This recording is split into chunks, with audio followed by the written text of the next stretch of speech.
Τελευταία μέρα τσίνς μετά από μία εβδομάδα και τελευταία ώρα πριν δύσει ο ήλιος. Έχουμε φτάσει στην πλατεία του χωριού. Χωριό είναι, έτσι. Οικισμός, χωριό τώρα, 1500 μόνιμοι κάτοικοι. Γουρούνες, το βασικό όχημα μετακίνησης των ανθρώπων εδώ στην πόλη, γιατί είναι όλοι καλυμμένοι με άμμο και έτσι είναι πολύ δύσκολο να μετακινηθείς διαφορετικά. Βέβαια, εμείς το κάνουμε με πόδια μόνιμα. Φτάνουμε στην κεντρική πλατεία, στο παρκάκι, ας παιδική πούμε χαρά. ότι είναι πλατεία, έχει μία κούνια. Και ας πούμε ότι είναι και κεντρική, γιατί δεν μπορώ να πω ακριβώς που βρίσκεται το κέντρο εδώ του μέρους. Μια κεντρική οδός υπάρχει βασικά. Εδώ τι λέει, Νίκη? Εουάμου Ατσίνς. Πίσω από το λετρέιρο έχει ένα ψιλικατζίδικο παύλα σούπερ μάρκετ. Όχι πολύ μεγάλο, αλλά πουλάει τα βασικά. Αλλά πάμε να δούμε πώς φτάσαμε. Πάμε να δούμε πώς φτάσαμε. Εμείς ξεκινήσαμε το ταξίδι μας προς το Ατίνς με μια βάρκα από την πόλη Μπαχερίνιας, διασχίζοντας τον ποταμό Πρεγκίσας σε μια διαδρομή που διήρκησε περίπου 1,5 ώρα.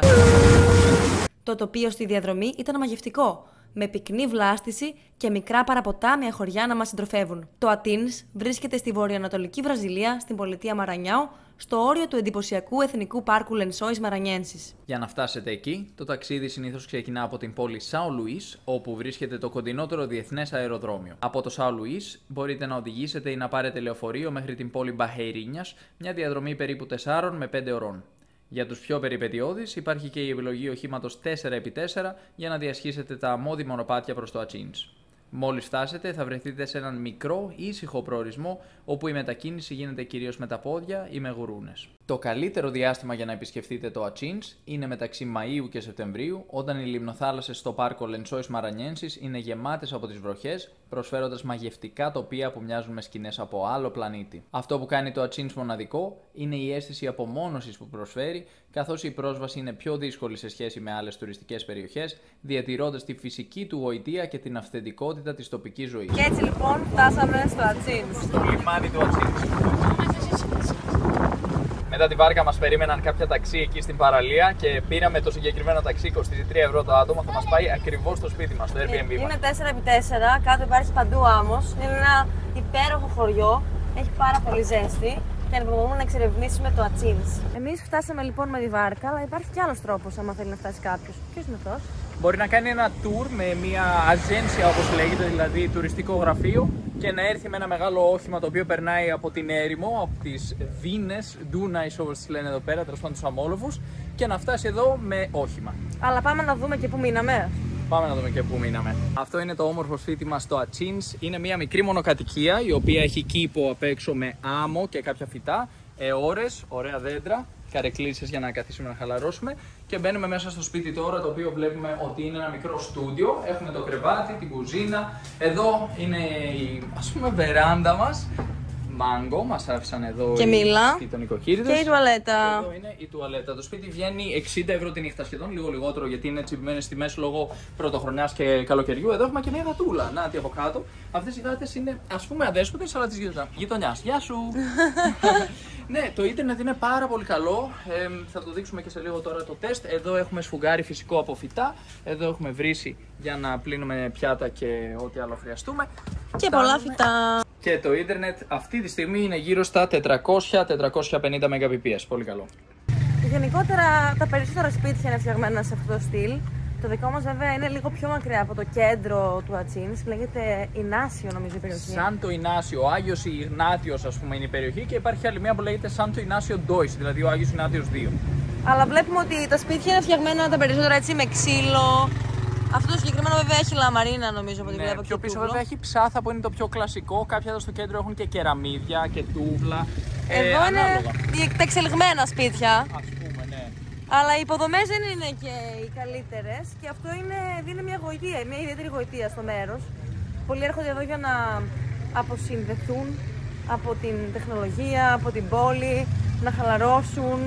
Βέβαια δεν είναι και ότι πιο εύκολο να φτάσει εδώ, γιατί έχει άμμο παντού. Αλλά με τη γουρούνα και με το 4x4 μια χαρά πηγαίνεις όπου θέλεις. Εμείς είμαστε με τα πόδια βέβαια. Εμείς συνήθως με τα πόδια κινούμαστε. Κάθε μέρα κάνουμε 1-2-3 χιλιόμετρα, ας πούμε, με τα πόδια στην άμμο. Δεν είναι και τόσο εύκολο, αλλά τα καταφέρνουμε. Είναι μια εξτρά γυμναστική. Σήμερα κάναμε και 2 μαθήματα kitesurfing. Η τελευταία μας μέρα εδώ. Είχε πάρα πολύ ήλιο. Βασικά κάθε μέρα είχε πάρα πολύ ήλιο. Έλεγε βροχές στο δελτίο, έλεγε καταιγίδες, αλλά δεν έπεσε ούτε μία σταγόνα βροχής. Και σήμερα επιτέλους έβγαλε μερικά σύννεφα πάνω. Βέβαια το οποίο με ενόχλησε. Ναι. Γιατί από ό,τι φαίνεται πήρε και τον άνεμο μαζί αυτό το σύννεφο. και εξαφανίστηκε ο άνεμος και δεν μπορούσαμε να κάνουμε kitesurfing. Τα σύννεφα ήταν λευκά πριν, είχε πάρα πολύ ήλιο. Απλώς περάσαμε την ημέρα στην παραλία. Ένοχοι. Τι να κάνουμε. Φαίνεται νομίζω κιόλας. Κωνσταντίνα. Στην παραλία του Ατσίνς οι άνθρωποι έρχονται καθημερινά για μάθημα kitesurf. Είναι ιδανικές οι συνθήκες για να κάνεις kite εδώ, τόσο της θάλασσας όσο του ανέμου. Φυσάει πολύ, η Νίκη κρατάει το kite αυτή τη στιγμή για να σηκωθεί πιο εύκολα στον αέρα. Τώρα που ο δάσκαλος θα της δώσει το σήμα, θα πάει εκεί για να σηκώσει το kite στον αέρα και να ξεκινήσουν το μάθημά τους. Να το kite, άρχισε να πετάει. Αυτό σημαίνει ότι σε λίγο θα αρχίσει να πετάει και η Νίκη μαζί του, γιατί θα αρχίσει το μάθημα. Ο δάσκαλος έχει το kite εκεί και η Νίκη έρχεται τώρα για να ξεκινήσει. Στην παραλία υπάρχουν και πολλές καφετέριες, εστιατόρια. Αυτό για παράδειγμα λέγεται Καμπάνα Μαρία. Είναι σχετικά οικονομική επιλογή, αν και εδώ τα εστιατόρια στην παραλία είναι σχετικά ακριβά. Λίγο πιο κάτω υπάρχει το L'Art Dos Mar, που είναι ένα πολύ γνωστό εστιατόριο. Εδώ βλέπουμε βάρκες και πολλούς ανθρώπους που έχουν κάνει ημερήσιο tour για να έρθουν στο Ατσίνς. Και εδώ βλέπουμε ένα ψαρά που περνάει με τη βάρκα του από την ίδια παραλία που οι άνθρωποι κάνουν kitesurf, και από τους πολλούς λουόμενους που έχει εδώ φυσικά. Δηλαδή είναι μια παραλία που τα συνδυάζει όλα κατά μία έννοια. Και εδώ βλέπουμε δύο γαϊδουράκια που ήρθαν να κάνουν τη βολτούλα τους στην παραλία. Κλασικό φαινόμενο εδώ στο Ατσίνς. Να το και το τρίτο, πάει να βρει την παρέα του. Έμεινε λίγο πίσω. Νάτος! Σηκώθηκε ο Κωνσταντίνος και κάνει kitesurfing. Είναι πάνω στη σανίδα. Κοίτα, εντάξει, είναι κλασικό αυτό το φαινόμενο εδώ πέρα. Γενικότερα στη Βραζιλία θα έλεγα. Ο ήλιος δει νωρίς. Είναι δηλαδή ένα από τα μειονεκτήματα που αισθανόμουν εγώ πάντα ζώντας στο Ρίο ντε Τζανέιρο στο παρελθόν. Και έλεγα, ρε παιδί μου, γιατί ας πούμε πρέπει να δει τόσο νωρίς. Έχουν καταργήσει και την αλλαγή της ώρας εδώ. Ο πρόεδρος Μπολσονάρο, πρώην πρόεδρος Μπολσονάρο, κατήρισε την αλλαγή της ώρας. Παλαιότερα, ας πούμε, άλλαζε η ώρα όπως και στην Ευρώπη, και το καλοκαίρι πήγαινε λίγο αργότερα. Πήγαινε μέχρι τις 7.30 ώρα το απόγευμα ο ήλιος και μετά έδιε. Αλλά πλέον είναι, ας πούμε, 6.30 ώρα το αργότερο το καλοκαίρι και 5.30 το χειμώνα. Αυτό το όχημα τι είναι? Αυτό είναι κάτι σαν μπάγκι. Μπάγκι. Ναι. Αυτό είναι ένα εστιατόριο. Πιτσαρία. Με ξύλινα τραπεζάκια. Γενικότερα εδώ πάνω δεν υπάρχει πάρα πολύ τροπική βλάστηση. Είναι λίγο πιο αραιά τα φυτά μέσα στην έρημο και αυτό δηλαδή και όλα στην λιγοστή βροχή που πέφτει. Τώρα θα αρχίσει βέβαια η περίοδος των βροχών σιγά σιγά λένε, από Ιανουάριο μέχρι Φεβρουάριο-Μάρτιο, έτσι. Ναι, κάπου εκεί βασικά μέχρι και Ιούνιο νομίζω κρατάει, διαρκεί έτσι αυτή η περίοδος των βροχών. Μισό χρόνο.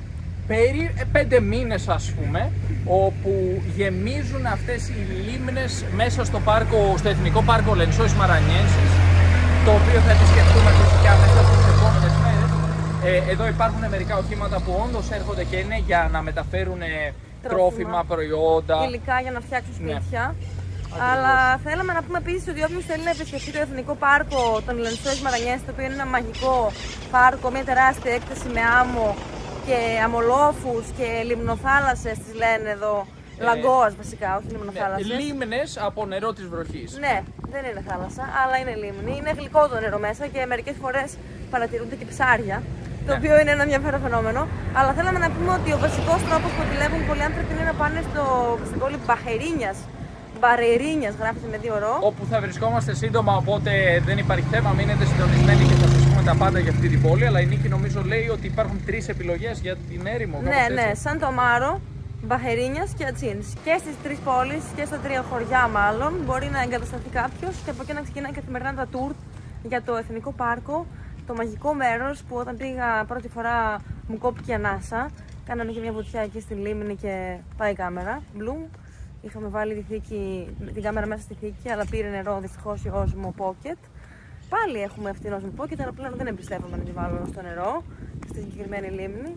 Όπως και να έχει, κάνουμε τις τελευταίες μας βόλτες σήμερα εδώ. Νιώθουμε αυτή τη μαλακή ζεστή άμμο, η οποία γίνεται κρύα κατά τη διάρκεια της νύχτας. Καλά, μην φανταστείτε και πολύ κρύα. Όχι κρύα, ναι, δύσκολο να αποκαλέσει το μέρος κρύο. Μιλάμε η χαμηλότερη θερμοκρασία εδώ στο μέρος να πέφτει ας πούμε 27 βαθμούς Κελσίου. Και μιλάμε για τον χειμώνα. Για το βαρυχήμωνο της Βραζιλίας. Ναι, λένε πω ήρθε ο χειμώνας, παιδιά. 27 βαθμούς, βγάλετε τα που φαν. Εντάξει, πλακίτσα κάνω. Το βράδυ δεν έχει κρύο. Αν καθίσει στην παραλία, επειδή φυσάει πολύ και ο άνεμος δεν είναι και ας πούμε ζεστός, καυτός, Μπορεί λίγο να κρυώσει έτσι αργά, άμα βραχείς και λίγο, αλλά γενικά δεν έχει κρύο. Σίγουρα δεν έχει κρύο. Άρα, άμα κάποιος θέλει να αποφύγει το χειμώνα της Ευρώπης, λες ότι μπορεί να έρθει εδώ στο Ατίνς? Φυσικά και πολλοί όντως έρχονται εκείνους τους μήνες για kitesurf εδώ. Γιατί η σεζόν του kitesurf, δηλαδή όταν έχουν πολύ έντονους ανέμους, πολύ δυνατούς ανέμους για τους ανθρώπους που είναι πιο επαγγελματίες βέβαια, οι μήνες του Ιουνίου, Ιουλίου, Αυγούστου και Σεπτεμβρίου μέχρι και Οκτώβριο βασικά μας είπαν είναι ιδανικοί. Αν θέλει κάποιος να ξεφύγει το χειμώνα από την Ευρώπη και να έρθει εδώ, δηλαδή ας πούμε Δεκέμβριο με Μάρτιο, δεν θεωρείται ιδανική εποχή, γιατί αρχίζουν οι βροχές ας πούμε Ιανουάριο με Μάρτιο και έτσι παρόλο που έχει πολύ ζέστη, η θερμοκρασία είναι ιδανική, μπορεί να σου τύχει να βρέχει κάθε μέρα και έτσι μπορεί να προτιμήσεις μια άλλη πολιτεία, λίγο πιο νότια, στη Βραζιλία, δεν ξέρω, το Rio Grande do Norte, Ceará, σε εκείνα τα μέρη ενδεχομένως να μην βρέχει καθόλου και να έχεις τις παραλίες σου και την ιδανική θερμοκρασία. Θα μπορούσε κάποιος, αν ήθελε, να αποφεύγει την βροχή και το κρύο κλπ, να δραστηριοποιείται μόνιμα σε κάποιες πολιτείες εδώ κοντά, στη Βενεζουέλα, στο Εκουαδόρ, Κολομβία, γιατί όντως υπάρχουν μέρη που πραγματικά έχουν ζέστη όλο τον χρόνο, αλλά αποφεύγεις τις βροχές αν θέλεις. Εδώ έχουμε μια ποζάντα με πισίνα, δηλαδή πανσιόν ας πούμε. Ονομάζεται Irmão Atins, ο αδερφός Atins. Έχει και εστιατόριο, έχει πισίνα, έχει ωραία φύση βλέπω μέσα. Ό,τι πρέπει για να χαλαρώσει κανείς. Βλέπουμε πολλές φορές αυτά τα οχήματα. Τριγυρνάνε από εδώ και από εκεί, μεταφέρουν κόσμο. Μερικές φορές μεταφέρουν και ποτά, φαγητά κτλ. Προϊόντα.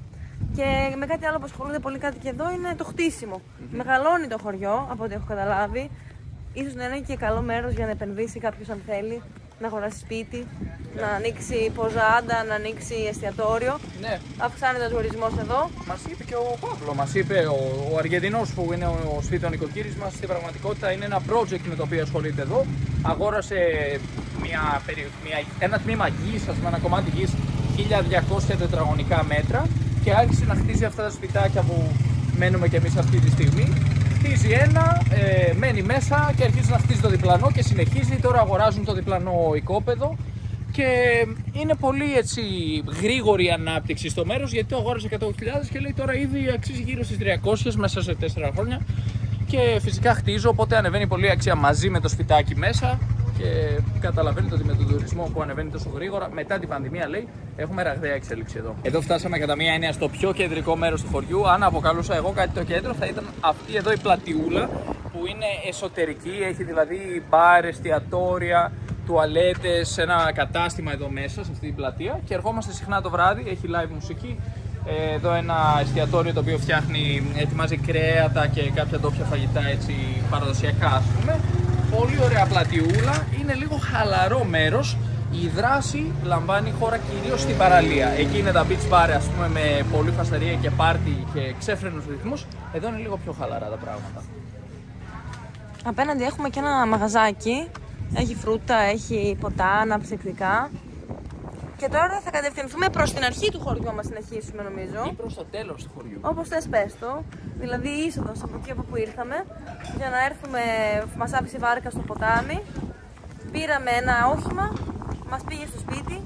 Και στη συνέχεια περπατάμε. Ακούω ελικόπτερο εντωμεταξύ και μας είπε ο σπιτονοικοκύρης μας ο Παύλο ότι εδώ πολλοί άνθρωποι οι οποίοι έχουν αρκετά χρήματα και έχουν επενδύσει στο μέρος μετακινούνται με ελικόπτερο. Έρχονται με ελικόπτερο λοιπόν μέχρι εδώ, κάνουν ας πούμε πολύ λιγότερη ώρα για να φτάσουν, ίσως από Σαν Λουίς, ίσως από Μπαχερίνιας, δεν ξέρω, για να μην πάρουν τη βάρκα. Και έτσι είναι στο που και φύγει εδώ πέρα, πετάγονται λίγο στο Ατίνς για ένα μπανάκι, να κάνουν λίγο kitesurf και φεύγουν μετά πάλι. Νομίζω ότι κάτι που μου αρέσει επίσης στο μέρος είναι ότι συχνά συναντάμε ζωάκια. Συναντάμε γαϊδούρια, μουλάρια, σκύλους, γάτες, αγελάδες, κότες, χήνες. Όχι, χήνες δεν συναντήσαμε. Την άλλη τη μικρή κότα, κοντόρνα. Πάρα πολλά ζώα. Είναι ευχάριστο. Ακόμα και πρόβατα συναντήσαμε. Δεύτερη εκκλησία. Δεν το είχα προσέξει ότι υπάρχει και δεύτερη εκκλησία εδώ. Είναι μικρή, ναι, αλλά γεμίζει με κόσμο όταν έχει λειτουργία. Είδαμε μια λειτουργία την πρώτη μέρα που φτάσαμε νομίζω. Θες να το δείξουμε? Μόλις συναντήσαμε μια εκκλησία που ονομάζεται Assembleia de Deus, που είναι του Πεντηκοστιανισμού, δηλαδή η Προτεσταντική εκκλησία, και έχει λειτουργία αυτή τη στιγμή. Μόλις συναντήσαμε 2 αγελάδες να τρώνε χόρτα. Δεν ξέρω πού θα βρίσκουν κιόλας, γιατί είναι μέσα στην άμμο το μέρος. Κι άλλες δύο. Στην ουρά, έτσι, περιμένουν τη σειρά τους μάλλον. Ναι, εδώ έχει γεύμα πάνω στην άμμο. 4 αγελάδες, παύλα ταύροι. Πολύ φιλικά ζώα, δεν προκαλούν προβλήματα. Άλλο ένα μαγαζάκι εδώ, στο Athens, με μουσική, με μια όμορφη μπουκαμβίλια έξω, με φωτάκια και μια κούνια που άμα κάτσεις θα φαίνεσαι σαν να έχεις φτερά. Κάτσε λίγο να μας δείξεις. Λέγεται Villa Charmi. Villa Charmi, κάθεσαι και πετάς. Είσαι και λίγο καμένος εσύ σήμερα. Ό,τι πρέπει. Παίρνεις αέρα με αυτό το φτερά. Καλό δεν είναι? Καλό είναι, καλό τσικό. Συναντήσαμε και ένα λογάκι εδώ, αλλά είναι δεμένο το συγκεκριμένο. Το δέσανε. Μερικοί άνθρωποι κάνουν tour με άλογα, ανεβαίνουν και κάνουν βόλτα πάνω στην άμμο. Και εδώ εξακολουθούμε να είμαστε στο κέντρο, σε ένα κεντρικό σημείο. Η αρχή του χωριού. Κατά μία είναι η αρχή του χωριού ή το τέλος του χωριού, όπως θέλει το βλέπει κανείς. Αν συνεχίσουμε ίσια θα βρεθούμε στο νερό, στο λιμάνι για την ακρίβεια, έτσι το αποκαλούν εκείνο το μέρος. Είναι το λιμάνι του Athens, όπου μας άφησε η βάρκα με την οποία ήρθαμε. Έχει κόσμο το Athens, γιατί το βλέπω άδειο τώρα. Εσύ είδες κόσμο γενικότερα, μία εβδομάδα Ναι, εδώ? ναι, είδα κόσμο, αλλά δεν είναι το μέρος το οποίο γεμίζει, ας πούμε, γίνεται πανικός, μπορώ να πω. Είναι πιο πολύ τον Ιούνιο, Ιούλιο, Αύγουστο που γεμίζει. Γιατί έρχονται πολλοί για να δουν το πάρκι του Νερσόης Μαρανιένσης με την έρημο και όλα αυτά. Εδώ είναι πιο χαλαρά κατά τη διάρκεια του χρόνου. Την υπόλοιπη, ας πούμε, σεζόν, πώς να το αποκαλέσω. Δηλαδή υπάρχει μία σεζόν κατά μία έννοια. Μετά έρχονται κάποιοι για την πρωτοχρονιά και τον υπόλοιπο χρόνο είναι χαλαρά. Εδώ συναντάμε και ένα δέντρο χριστουγεννιάτικο το οποίο φτιάξαν οι άνθρωποι οι ντόπιοι με 250 μπουκάλια πλαστικά τα οποία σύλλεξαν κατά τη διάρκεια μιας σύντομης βόλτας που πραγματοποίησαν στο χωριό. Και με αυτή την κίνηση θέλουν να δείξουν πόσο άσχημος είναι ο αντίκτυπος που έχει η κακή χρήση που κάνουμε εδώ των πλαστικών και γενικότερα το γεγονός ότι δεν προσέχουμε το περιβάλλον. Έτσι με αυτό θέλησαν φέτος να δείξουν ότι τα Χριστούγεννα ήταν μια ευκαιρία, μια αφορμή για να μιλήσουμε και για ένα ζήτημα που μας αφορά όλους, ιδίως σε ένα μέρος όπως το Athens, όπου είναι πολύ δύσκολη η αποκομιδή και η ανακύκλωση, αλλά οι ντόπιοι κάνουν ό,τι μπορούν, τουλάχιστον πολλοί από αυτούς. Φυσικά κάποιοι από αυτούς θέλησαν να μας υπενθυμίσουν τι πρέπει να κάνουμε όλοι μας. Φτάσαμε στην άκρη του χωριού, πραγματικά βγήκαμε κατά μία έννοια από το χωριό. Πίσω μας βλέπουμε παιδιά τα οποία παίζουν ποδόσφαιρο στην άμμο, δίπλα στο ποτάμι, παύλα θάλασσα. Δεν είναι ούτε ποτάμι ούτε θάλασσα, είναι κάτι ανάμεσα γιατί αναμειγνύεται το ποτάμι με τη θάλασσα. Από εδώ ακριβώς ήρθαμε κιόλας. Μας άφησε η βάρκα στο λιμάνι του Athens που δεν φαίνεται τώρα, είναι πίσω από τα φυτά. Και μετά στη συνέχεια σε φέρνουν τα οχήματα μέχρι το χωριό από όπου ήρθαμε προηγουμένως. Από εκεί δηλαδή. Από εκεί. Ακριβώς. Και αυτό είναι ένα πολύ ενδιαφέρον καλυβάκι με φύλλα από φοίνικα. Έτσι μοιάζουν πολλές κατασκευές εδώ στο χωριό. Μέσα συγκεκριμένα σε αυτό βλέπουμε μια βάρκα. Και τώρα θέλω να δω άμα το νερό είναι γλυκό ή αν είναι αλμυρό. Λοιπόν, το νερό είναι αλμυρό. Βλέπουμε στο δεξί μας χέρι μια πολύ όμορφη ποζάντα. Για άλλη μια φορά με πισίνα, όμορφα διακοσμημένη με γρασίδι. Λέγεται Sushi Bar το συγκεκριμένο μέρος, έτσι. Sushi Bar. Και είναι από την Charmi, είναι της Charmi Athens που της ανήκουν διάφορα εστιατόρια και μπαρ και ξενοδοχεία εδώ. Και αυτός ο διάδρομος οδηγεί στην παραλία. Ναι, ακριβώς, σε ένα μέρος της παραλίας που δεν έχουμε ξαναπάει. Πάμε λοιπόν να το δούμε για πρώτη φορά από εδώ. Φτάσαμε στο τέλος του διαδρόμου και δεν βλέπω καμία παραλία. Είναι αυτό το μικρό μέρος, μπορεί να την πεις μια πολύ μικρή παραλία. Ναι, μπορεί να είναι λόγω της παλήριας όμως, να έχει ανέβει πολύ το νερό και να έχει καλύψει την παραλία, γιατί κάθε μέρα αυτό γίνεται ούτως ή άλλως. Αλλά εκεί είναι η κανονική παραλία, η κεντρική, άμα προχωρήσουμε. Ναι, αρκετή ώρα βέβαια, έχει αρκετά μεγάλη απόσταση από εδώ, τουλάχιστον περπατώντας. Ναι, δες αυτό το τοπίο. Πολύ διαφορετικό από τα συνηθισμένα τοπία που βλέπουμε. Ναι, όντως. Και εκεί στην κεντρική παραλία δεν είναι έτσι. Εδώ είναι λίγο απρόσεκτη, θα έλεγα. Την έχουν αφήσει λίγο. Μάλλον δεν έρχεται πολλοί κόσμος, τουλάχιστον αυτή την εποχή του χρόνου. Και φαίνεται να έχει εδώ και ένα μικρό σημείο που έρχονται οι βαρκάριδες με τις βάρκες τους και ξεφορτώνουν ίσως. Ίσως οι άνθρωποι κατεβαίνουν εδώ με τα πόδια, ας πούμε, από τη βάρκα και επιστρέφουν στο σπίτι τους. Αλλά ναι, μ' άρεσε και αυτή η γωνίτσα. Και εμένα. Και το ότι έχει σύννεφο αυτή τη στιγμή για πρώτη φορά μέσα σε όλη τη βδομάδα μας επιτρέπει να κινούμαστε λίγο πιο άνετα, είμαστε πιο δραστήριοι. Γιατί τις πρώτες μέρες που φτάσαμε είχαμε ζαβλακωθεί λιγάκι. Και εδώ βλέπουμε ένα σπάνιο είδος ζώου, λέγεται γάτα. Πλάκα κάνω, δεν είναι σπάνιο. Στο σπίτι μας έχουμε μερικές ακόμα γάτες, 3 για την ακρίβεια. Έχει πολλές γάτες στο μέρος. Αυτή είναι μια ωραία γκρι γάτα. Φαίνεται να της αρέσει πολύ το μέρος. Ωραία δεν είναι? Πολύ καλή. Εδώ μια κοπέλα είχε μείνει λίγο, αλλά τελικά τα κατάφερε και πήρε μπρος η μηχανή. Δηλαδή είχε πάρει ήδη μπροστά, απλά έχει κολλήσει λίγο στην άμμο. Ναι, και τώρα το ίδιο σημαίνει. Δυστυχώς δεν είναι και ό,τι καλύτερο για μηχανές. Οι γουρούνες είναι το ιδανικό όχημα εδώ, αλλά κάποιοι κυκλοφορούν με μηχανές για κάποιο λόγο. Α, όχι και πολλοί κυκλοφορούν μάλλον. Ναι, η συγκεκριμένη κοπέλα έμεινε λίγο εδώ δυστυχώς. Εδώ συναντήσαμε το φίλο μας το γάιδαρο. Δεν ξέρουμε πώς να τον αποκαλέσουμε. Μπορούμε να τον αποκαλέσουμε Μπόμπο? Δεν ξέρω. Ο Μπόμπος. Ο Μουλαράκος. Είναι πάρα πολύ ευχάριστη παρέα. Τέλειος. Έχει μεγάλα μάτια, μύτη. Τα έχουμε βρει νομίζω. Νομίζω ότι του αρέσει πολύ το φως βέβαια. Εντάξει, είναι όμως μια star. Έτσι. Δεν είναι vlogger. Δεν είναι vlogger, αλλά μπορεί να γίνει. Ναι. Τι λες? Αμέ. Πιστεύεις ότι αξίζει και subscribe αυτός ο γάιδαρος? Δεν ξέρω, θα μας πει. Πες μας. Εγώ λέω ότι λέει ναι. Subscribe, share, like και όλα τα σχετικά. Δεν μιλάω καηδουρίσια, αλλά ενδεχομένως ναι. Και αυτή είναι η νυχτερινή ζωή στο Ατσίντς. Ζωντανή μουσική, άνθρωποι στην παραλία, εστιατόρια και beach bar πάνω στο κύμα. Υπέροχο.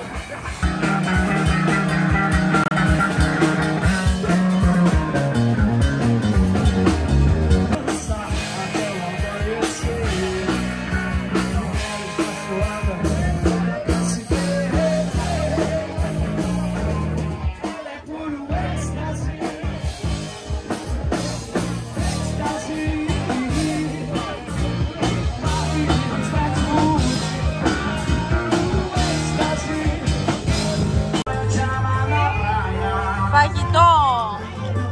Πιάτο με κρέας, φαρόφα, ψωμί. Και εγώ έχω μια σαλάτα εδώ. Ήταν και με φασόλια κρέας σαλάτα, αλλά θα δώσω στον Κωνσταντίνο. Καλό!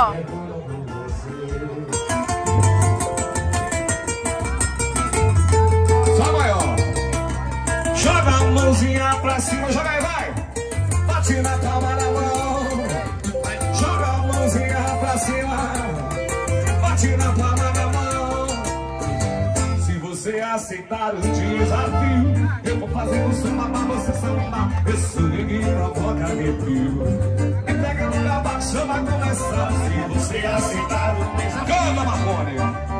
Pra você sambar, esse ninguém provoca arrepio. E pega no gabacho, vai começar. Vou pedir pra você vibrar, vibrar. Vou pedir pra você mudar. Olha a vila do Flamengo. Paraíba masculina, mulher macho, sim senhor. Paraíba masculina, mulher macho, sim senhor. Um beija-flor e bati a porta da tua casa, te desejo. Canta, Marconi. Foi que mandei beijo, é pra matar meu desejo. Faz tempo que não te vejo, aqui saudade de você.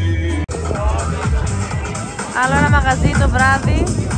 Έχει αρκετό κόσμο, μπορώ να πω. Γεμάτα τα τραπεζάκια, μουσική. Μια χαρά. Το Ατίνς ήταν μια πραγματικά μοναδική εμπειρία. Το μέρος σε κερδίζει με τη φυσική του ομορφιά και την ηρεμία που προσφέρει. Οι αμόλοφοι και οι λιμνοθάλασσες είναι εντυπωσιακοί, ενώ η απλότητα της ζωής στην περιοχή σε κάνει να εκτιμάς τη σύνδεση με τη φύση. Το Ατίνς είναι ένα από τα μέρη που δεν περιγράφονται με λόγια. Πρέπει να το επισκεφθείς για να νιώσεις την πραγματική του μαγεία.